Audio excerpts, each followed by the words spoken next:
पिछले एपिसोड में हमने देखा था कि प्रिंस जो था वो यहाँ पर यिंगर को फॉर्मेशन के अंदर डाल चुका था ताकि वो यहाँ पर फॉर्मेशन उसकी हेल्प करे यिंगर के अंदर से उसकी रिइंकार्नेशन की पावर को बाहर निकालने में। और एक बार वो पावर बाहर निकल कर आ जाए तो उसके बाद प्रिंस जो है वो उस पावर को अपने अंदर संभालेगा, जिस वजह से वो काफी ज्यादा स्ट्रॉन्ग हो जाएगा। लेकिन इसके बारे में जैसे ही चैंतियन को पता चलता है, चैंतियन तुरंत वहां पर आकर पहुंच चुका था ताकि उस प्रिंस के साथ फाइट कर सके। देखते ही देखते दोनों के बीच में काफी जबरदस्त बैटल शुरू हो चुका था। वो दोनों अपनी पावर का इस्तेमाल करते हुए एक दूसरे के ऊपर अटैक करने की कोशिश कर रहे थे, जहां पर चैंतियन उस प्रिंस को बहुत मारता है। इतनी ज्यादा मार खाने के बाद यहाँ पर चैंतियन को पता चला था कि प्रिंस के अंदर एक लाइफ नहीं बल्कि उसके अंदर हजारों लोगों की सोल मौजूद है, तो एक बार मारने पे वो नहीं मरेगा। जितनी बार चैंतियन उस प्रिंस को मारने की कोशिश करता उतनी बार वो वापस से बचता जाता, जिस वजह से चैंतियन भी परेशान हो चुका था। जिसके बाद यहाँ से ये एपिसोड शुरू होता है। तो इस एपिसोड की शुरुआत में वो जो एक सोल था उसको प्रिंस ने भेज दिया था चैंतियन के स्पिरिचुअल वर्ल्ड के अंदर ताकि यहाँ पर आकर वो सोल चैंतियन के ऊपर कंट्रोल ले ले। तो उसके बाद चैंतियन कुछ नहीं कर पाएगा। वो सोल यहाँ पर आने के बाद कहने लग जाता है कि ये स्पिरिचुअल वर्ल्ड अब मेरा होगा, यहाँ पर मैं राज करूंगा, देखता हूँ कि मुझे अब कौन रोक सकता है। लेकिन तभी वहां पर चैंतियन और यिंगर दोनों आकर पहुंच जाते हैं और उस सोल से कहने लग जाते हैं कि तुम्हें क्या लगता है कि तुम यहाँ पर हमारे घर के अंदर घुस गए हो और हम तुम्हारा वेलकम करेंगे? तुमने यहाँ पर आकर ना बहुत बड़ी गलती कर दी। तो यह सुनकर वो सोल कहने लग जाता है कि तुझे क्या लगता है कि तू यहाँ पर मुझे हरा सकता है? कभी भी नहीं। देख, मैं तेरे स्पिरिचुअल वर्ल्ड के अंदर घुस गया हूँ और यहाँ पर घुसने के बाद भी मैं तेरी जान ले लूंगा और उसके बाद ये पूरी की पूरी जगह मेरी होगी। मैं इसको डिवोर कर जाने वाला हूँ, तो मेरा एक बाल तक बाका नहीं कर सकता। वो तुरंत यहाँ पर अपनी पावर का इस्तेमाल करते हुए चैंतियन को मारने की कोशिश करता है, लेकिन चैंतियन वहां से गायब हो चुका था। वो सोल कहने लग जाते कि क्या हुआ, डर के भाग गया क्या मुझसे? अभी तो ढंग से मैंने फाइट करना शुरू भी नहीं किया तो पहले डर गया। लेकिन तभी वहां पर चैंतियन उसके पीछे आकर खड़ा हो जाता है और यहाँ पर उसने खुद को बहुत ही बड़ा बना लिया था और उसके सामने वो सोल तो एकदम चूंटी जैसा नजर आ रहा होता है। चैंतियन उसे कहने लग जाता है कि क्यों दोस्त, मजा आ रहा है ना यहाँ पर आने के बाद? अब मेरे वर्ल्ड के अंदर आया तो यहाँ पर तेरी खातिरदारी करना तो बनता ही था, तो तेरी यहाँ पर खातिरदारी करने के लिए मैं तैयार हूँ। बता के तू और कितनी बार जिंदा रह पाता है? कई बार तो तुझे और तेरे उस प्रिंस को मारने की कोशिश की है, हर बार तो बचता जाता है ना। लेकिन अब तो कितनी भी लाइफ को अपने अंदर क्यों ना घुसेड़ कर रखा हो, तेरी सारी की सारी लाइफ को खत्म कर दूंगा,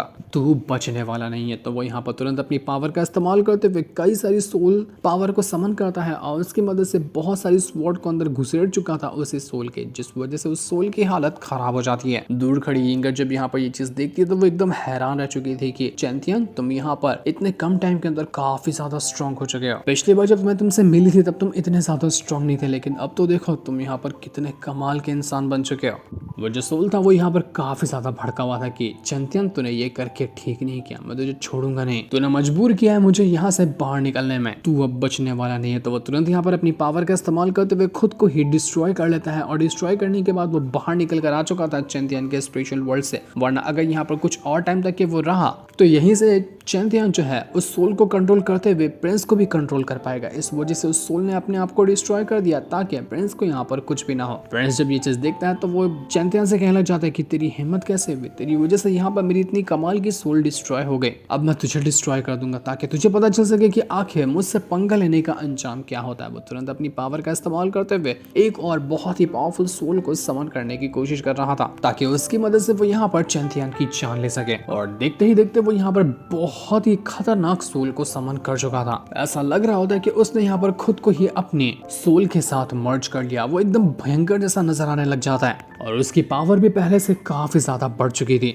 वो कहने लग जाता है कि चैंतियन, अब मैं देखता हूँ कि तू मेरे सामने कैसे टिक सकता है, मैं तेरी जान ले लूंगा। तो यहाँ पर चैंतियन कहने लग जाता है कि तुझे क्या लगता है कि मैं यहाँ पर तेरा मुकाबला करने के लायक नहीं हूँ? अब मैं तुझे दिखाता हूँ कि मेरी असल पावर क्या है। चैंतियन तुरंत यहाँ पर अपनी पावर का इस्तेमाल करते हुए उसके बाद जो रिइंकार्नेशन वाली किताब की पावर थी उसको समन कर चुका था और जैसे उसने ये किया था उसका पूरा का पूरा लुक बदल जाता है और रिइंकार्नेशन की पावर वाला लुक उसका हो चुका था, जहाँ पर लाइफ की पावर भी होती है, जहाँ पर डेथ की पावर भी होती है इसके कपड़े के अंदर। और क्या ही कमाल का एकदम बैडएस लुक लग रहा था ये वाला चैंतियन का। और इस पावर का इस्तेमाल करते हुए वो यहाँ पर उस प्रिंस के साथ फाइट करने लग गया था, जो देखकर वो प्रिंस हैरान रह चुका था कि आखिर तू इतनी जल्दी इतना ज्यादा पावरफुल कैसे हो गया? अभी तो तू उतना ज्यादा स्ट्रॉन्ग नहीं था, अब तो यहाँ पर सेंट रैम की पावर जितनी खतरनाक अटैक को कैसे कर पा रहा है? चैंतियन कहने लग जाता है कि अभी तो मैंने ढंग से तेरे पर अटैक करना शुरू भी नहीं किया, तू अभी से डर गया? अभी तो मेरे दोस्त पिक्चर बाकी है, तूने अभी ट्रेलर भी ढंग से नहीं देखा है। तो ये सुनकर प्रिंस प्रिंस कहने लग जाता है कि ठीक है, तू मुझे पिक्चर दिखाना चाहता है ना, मैं भी तेरी बेइज्जती करना अच्छे से जानता हूँ। वो यहाँ पर तुरंत अपनी पावर का इस्तेमाल करते हुए चैंपियन के साथ फाइट करने लग जाता है। उन दोनों के बीच में काफी खतरनाक बैटल शुरू हो चुका था, लेकिन चैंपियन यहाँ पर एक से बढ़कर एक अटैक देकर मारता उसी के ऊपर, जिस वजह से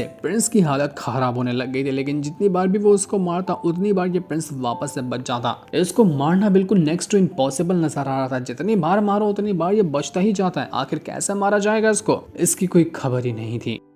लेकिन चैंथियन यहाँ पर रुकने वाला नहीं था। वो यहाँ पर किसी भी हालत में इस प्रिंस को मार कर ही रहना चाह रहा था। लेकिन जब यहाँ पर वो प्रिंस देखता है कि चैंथियन के पास रीइंकार्नेशन की किताब है, तो वो समझ जाता है कि असल में तू चैंथियन है। तो दूसरे लोगों को कहता फिर रहा था ना कि तू वूचन है, लेकिन मैं तुझे तेरी इस रीइंकार्नेशन की पावर के साथ देख कर समझ चुका हूँ। बहुत अच्छा रूप बदल लेता है तू। मैं तो तेरी बातों में पहले आ ही गया था, लेकिन अब तूने मुझे अपनी असली सच्चाई बताकर ना बहुत बड़ी गलती कर दी। यिंगर के पास तो वैसे भी एक रीइंकार्नेशन की किताब की पावर है और दूसरी इनकारनेशन की किताब की पावर तेरे पास है। दो लोग मुझे मिल चुके हैं जिनके पास उन किताब की पावर है। तो अब यहाँ पर मैं तुम दोनों को डिवोर कर जाऊंगा और उसके बाद मैं होऊंगा वो इंसान जिसके पास दोनों के दोनों रीइंकार्नेशन किताब की पावर होगी। अब एक नहीं, अब मैं दो किताब की पावर को लेने वाला हूँ। बड़ा मजा आएगा। देखता हूँ कि यहाँ पर कौन मेरे सामने टिक पाता है। तो वो तुरंत अपनी पावर का इस्तेमाल करते हुए अपनी जाइंट सोल को समन करना शुरू कर चुका था, जो कि बिल्कुल ही खतरनाक नजर आ रही होती और ये उसी सोल से मैच कर रही थी जैसा कि वूयू के पास थी और उसकी सोल से ये मैच करने वाली होती है। ये देखकर स्वॉर्ड एम्पर और छोटू फिस्ट भी हैरान रह जाते हैं कि क्या ये सोल बिल्कुल वूयू जैसी नहीं है। लेकिन स्वॉर्ड एम्पर कहने लग जाते हैं कि जहाँ तक कि मेरा ख्याल जा रहा है ना, ये दोनों की सोल तो एक जैसी थी, लेकिन ये वाली जो सोल है जिसको अभी यहाँ पर इस प्रिंस ने समन किया वो ज्यादा खतरनाक है। इस सोल की पावर असल में सेंट रेल्म की है और वूयू की जो ये सोल थी वो कमजोर थी। तो इससे मुकाबला करना चैंथियन के लिए ज्यादा मुश्किल होगा। वो जो प्रिंस था वो यहाँ पर चैंथियन से कहने लग जाता है कि तूने यहाँ पर मुझे मजबूर किया मेरी सोल पावर को समन करने के लिए, जिसको मैं जल्दी समन करता ही नहीं हूँ। तो तू यहाँ पर अपने आप को खुशकिस्मत समझ सकता है कि तेरी वजह से मुझे ये पावर को भी समन करना पड़ा।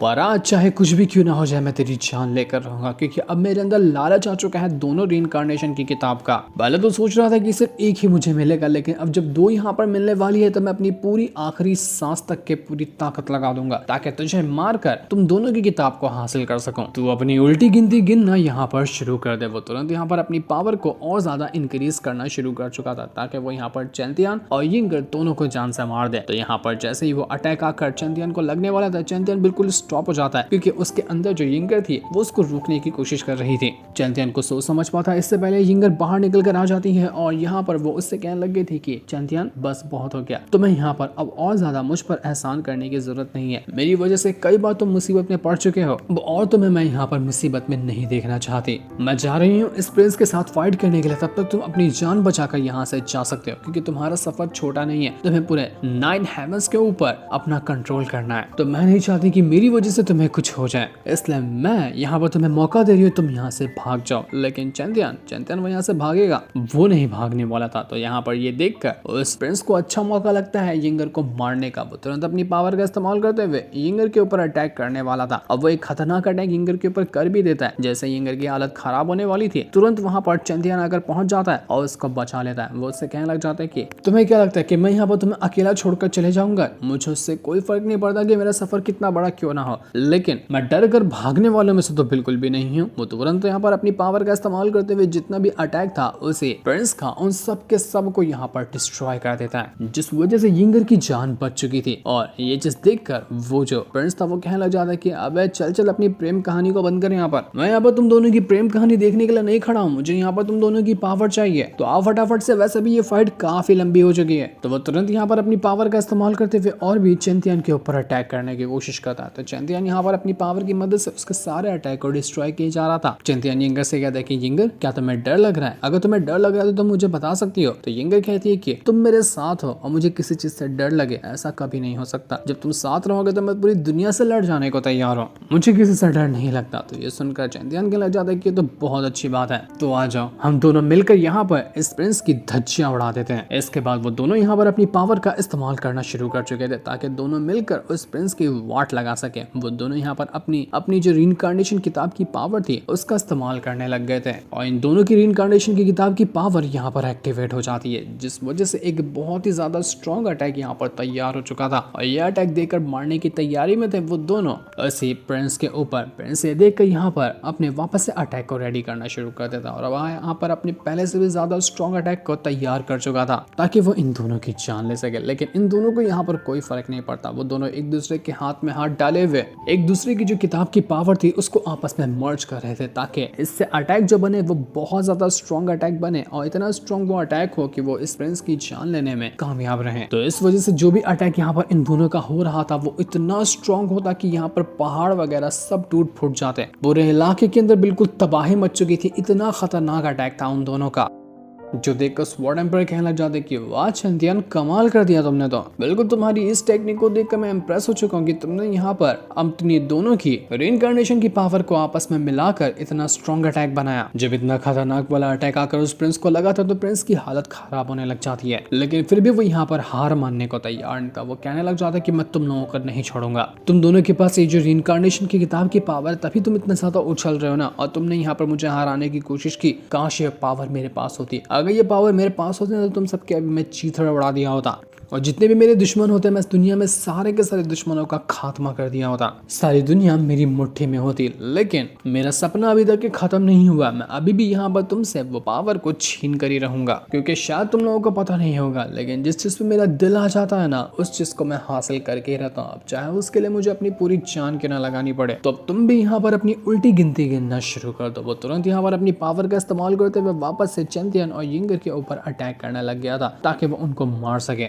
इस बार वो अपने और भी ज्यादा खतरनाक अटैक को रेडी कर चुका था, लेकिन जितना भी वो खतरनाक अटैक को रेडी करता, चैंपियन अपने अटैक का इस्तेमाल करते हुए उसके सारे अटैक को डिस्ट्रॉय कर देता। कोई भी अटैक यहाँ पर उसका काम ही नहीं कर पा रहा था, जिस वजह से उस प्रिंस की हालत खराब हो चुकी थी। लेकिन ये गधा अभी भी हार मानने को तैयार नहीं, लगता है कि मर कर ही मानेगा। तो इस चीज को देखकर यिंगर चैंपियन से कहने जाती कि चैंपियन, इस प्रिंस को यहाँ पर हमारी रीइंकार्नेशन की किताब की पावर चाहिए ना, तो क्यों ना हम यहाँ पर अपनी पावर को और अच्छी तरह से इसके ऊपर टेस्ट करें। हम भी तो देखें कि हमारी पावर कितनी ज्यादा स्ट्रॉन्ग है। सारी पावर निचोड़ कर इसी के ऊपर अटैक देकर मारते हैं, पता चल जाएगा कि ये मरता है कि नहीं मरता है। तो ये आइडिया चैंपियन को भी बड़ा मस्त लगता है। वो यहाँ पर उस प्रिंस से कहना चाहते हैं कि प्रिंस, तुझे हमारी रीइंकार्नेशन की पावर चाहिए ना, तो ठीक है, हम यहाँ पर एक बहुत ही स्ट्रॉन्ग वाला अटैक बना रहे हैं, तो उसको यहाँ पर रोक कर दिखा दे। अगर तू उसको अटैक को रोक लेता है ना तो मान जाऊंगा कि तू यहाँ पर हमारी रीइंकार्नेशन की पावर को हैंडल करने के लायक है, वरना फिर अंजाम क्या होगा। तो इसी अटैक को खाने के बाद जगह पर अपने प्राण त्याग देगा। जिस रीइंकार्नेशन की किताब की पावर को तू हासिल करना चाहता था ना, आज उसी पावर के हाथ हो तू मरने वाला है। तो तू अपनी उल्टी गिनती गिनना ही यहाँ पर शुरू कर दे। ये सुनकर वो जो प्रिंस था वो काफी ज्यादा भड़क चुका था।